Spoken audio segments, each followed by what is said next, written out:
Hello bandits. Courtesy of the folks at Capcom, I'm taking a look over the latest in the franchise as we delve into Resident Evil Village. Village is set years after the end of the last entry into the series, Resident Evil Biohazard, and you'll reprise the role of protagonist Ethan Winters. Fighting to save his daughter, Ethan will fight through a twisted village full of supernatural gribblies. As a strictly solo first-person adventure, Village follows this fairly standard Resident Evil format, and as well as shooting a wide variety of grisly creatures, you'll solve fiendish puzzles, go one-on-one with bosses bad, and indeed big, and save your progress on typewriters.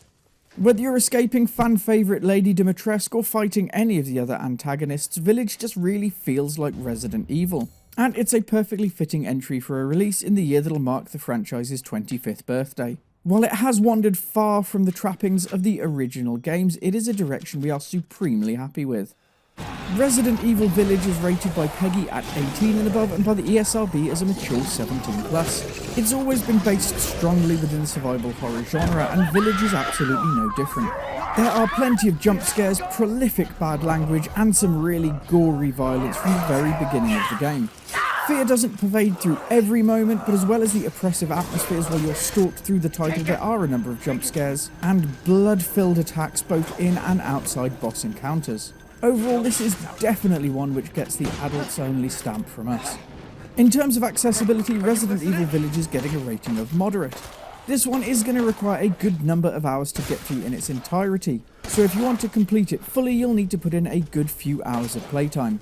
However, there are a great number of difficulty options which will cater to a number of players, all the way from a fairly casual to the ultra-hardcore Village of Shadows mode. And with that stacked up, onto the rundown. Visuals great. Playing for the most part on Xbox Series X, the visuals within Village have been absolutely stunning. Whether we've been obsessing over detailed knitwear or the impressive lighting throughout, the visuals have been hugely impressive. Audio great. Effects are great, the incidental music and audio cues are also brilliant, and the voice acting has been absolutely stellar. Narrative great. More strong marks here as the story within Village has been an absolute thrill ride.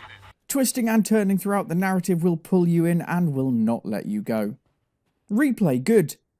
There are a decent number of collectibles throughout and a great number of background items to give more story on the Village. For completionists, completing the title on hardcore difficulty also unlocks further challenges with the Village of Shadows difficulty mode. Overall, the Pixel Bandits Jill sandwich level for Resident Evil Village is grab it. This one is an absolute must-grab with a compelling narrative, stunningly beautiful visuals, and great gameplay. The twisting and turning storyline is not for the faint of heart, and there are a number of reasons why we're saying Village is adults only, but for those over 18, it is an absolute must-buy.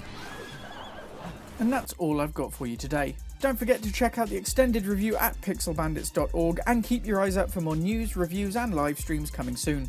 If you can spare enough for a coffee, every donation helps us keep Pixel Bandits ad-free and independent, and either way, we'll see you again very soon, so don't wander too far.